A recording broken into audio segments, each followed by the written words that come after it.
तलाक तलाक दूंगी, मगर मेरी एक शर्त है।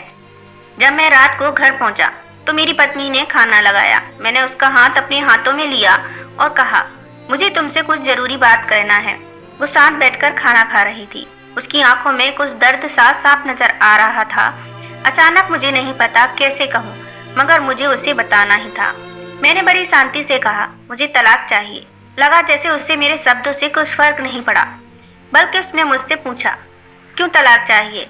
मैंने उसके सवाल को अनसुना किया तो उसे गुस्सा आ गया। उसने चम्मच उठाकर फेंक दिया और जोर से चिल्लाई, तुम इंसान नहीं हो। उस रात हमने एक दूसरे से बात नहीं की। वो रो रही थी। मुझे पता था कि वो जानना चाहती थी कि आखिर ऐसा क्या हुआ जो हमारा रिश्ता टूटने की कगार पर आ गया। पर मेरे लिए उसके सवालों का जवाब दे पाना नामुमकिन था। मैं अब किसी और से, प्रिया नाम था उसका, प्यार करने लगा हूँ। अब मुझे उससे प्यार नहीं रहा। मैंने उसे उसके वर्षों के प्यार की सजा दी थी। भरे मन से मैंने तलाक के पेपर तैयार किए। उसमें लिखा था कि वह पूरा घर, कार और कंपनी की 30% शेयर ले सकती है इस तलाक के बदले। लेकिन उसने उन पेपर्स को देखा और उनके टुकड़े टुकड़े कर दिए। वो औरत जिसने मेरे साथ जीवन के 10 साल बिताए थे, वो आज मेरे लिए अनजान हो चुकी थी। मुझे इन 10 सालों का जो उसने मेरे लिए बर्बाद किए, मगर मैं क्या करूं?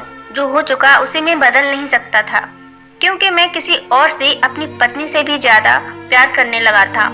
आखिरकार उसके सब्र का बांध टूट गया और वो फूट फूट कर मेरे सामने रोने लगी। मेरे लिए उसका रोना एक तरह से उसकी रिहाई की तरह ही था। तलाक की ये बात जो कई दिनों से मुझे परेशान कर रही थी, अब बिल्कुल साफ हो चुकी थी। अगले दिन मैं घर काफी लेट आया। मैंने देखा कि वो टेबल पर बैठकर कुछ लिख रही थी। मैंने शाम का खाना नहीं खाया था, लेकिन फिर भी मैं सीधे ऊपर जाकर अपने कमरे में सो गया, क्योंकि पूरा दिन प्रिया के साथ रहने और कई जगह घूमने के बाद थक गया था। वो शायद रात को उसी टेबल पर लिखते लिखते सो गई थी। सुबह उसने तलाक की शर्तें बताई। वो मुझसे कुछ भी लेना नहीं चाहती थी। उसे सिर्फ तलाक से पहले 1 महीने का समय चाहिए था। उसने आग्रह किया कि इस महीने में हम दोनों वही पुराना वाला जीवन जिएं, जितना संभव हो सके, क्योंकि आने वाले महीने में हमारे बेटी की परीक्षा है। वह नहीं चाहती थी हमारे टूटे रिश्ते का प्रभाव उसकी पढ़ाई पर पड़े। मुझे भी यह ठीक लगा, मगर वो कुछ और भी चाहती थी। जैसे शादी के दिन में उसे उठाकर अपने शयन कक्ष तक ले गया था, उसी तरह हर रोज 1 महीने तक मैं उसे शयन कक्ष से उठाकर मुख्य द्वार तक ले जाऊं। मुझे लगा यह पागलपन है, मगर इन आखिरी दिनों को थोड़ा अच्छा बनाने के लिए मैंने उसकी यह शर्त स्वीकार कर ली।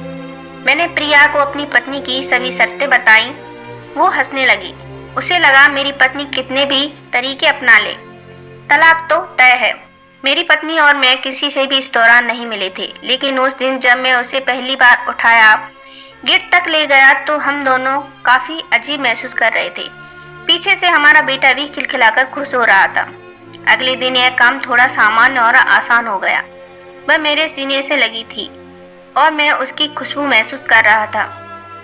ऐसा लगा जैसे कई दिनों बाद मुझे यह खुशबू मिल रही है, या फिर कई दिनों से मैंने उसके होने का महसूस नहीं किया था।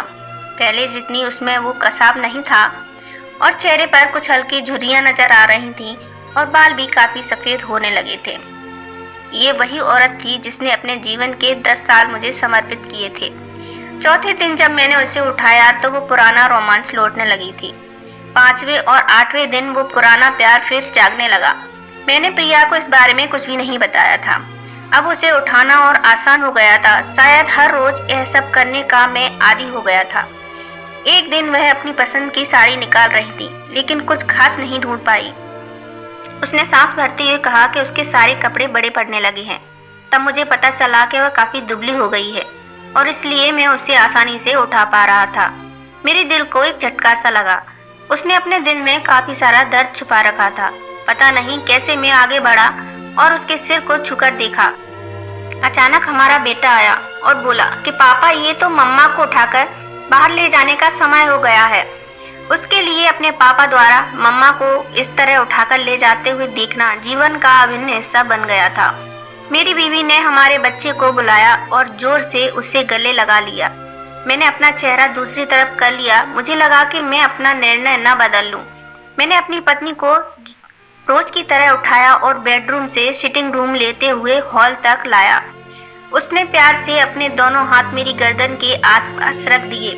मैंने उसे जोर से पकड़ रखा था, बिल्कुल हमारे सुहागरात की तरह, मगर उसका इतना कम वजन मुझे परेशान कर रहा था। महीने के आखिरी दिन जब मैंने उसे उठाया तो मेरे लिए एक कदम भी चल पाना मुश्किल हो रहा था। हमारा बेटा स्कूल जा चुका था।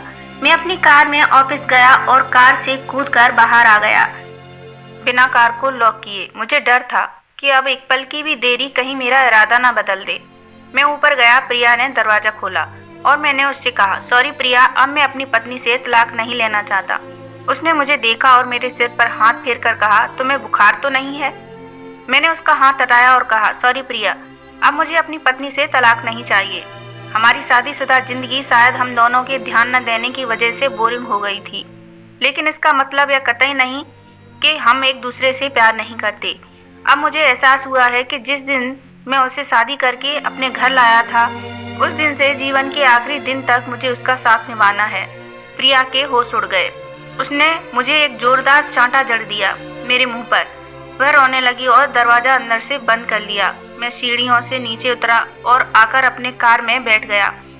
आगे एक फूल वाले की दुकान पर रुका और अपनी प्यारी पत्नी के लिए एक सुंदर सा गुलदस्ता लिया। दुकानदार ने पूछा कि इस पर क्या लिखना है। मैंने मुस्कुराते हुए कहा कि मैं तुम्हें जीवन के आखिरी दिन तक यूं ही उठाता रहूंगा, मेरी अर्धांगिनी। उस शाम जब मैं घर आया, हाथों में गुलदस्ता लिए, मेरे चेहरे पर एक मुस्कान थी। मैं ऊपर अपने कमरे की तरफ भाग कर गया, लेकिन तब तक वह मुझे छोड़कर इस दुनिया से जा चुकी थी, हमेशा के लिए। वो कई महीनों से कैंसर से लड़ रही थी, लेकिन मैं प्रिया के साथ इतना खोया हुआ था कि कभी ध्यान ही नहीं रहा। उसे पता था जल्द ही मुझे छोड़कर जाने वाली है, इसलिए वह मुझे और मेरे बेटे के रिश्ते को टूटने से बचाना चाहती थी। मैं नीच उससे तलाक लेना चाहता था, लेकिन फिर भी उसने मेरे बच्चे की नजरों में एक प्यारा पति और पिता बना दिया था। जीवन की छोटी छोटी बातें रिश्तों में बहुत बड़ा महत्व रखती हैं। बड़ा घर, बड़ी कार, बैंक बैलेंस, ये खुशियों का हिस्सा जरूर बन सकते हैं, मगर अपनों के बिना इनकी कोई कीमत नहीं। अगर यह कहानी पसंद आई हो तो लाइक शेयर करें और चैनल पे पहली बार आए हैं तो सब्सक्राइब करें। राधे राधे।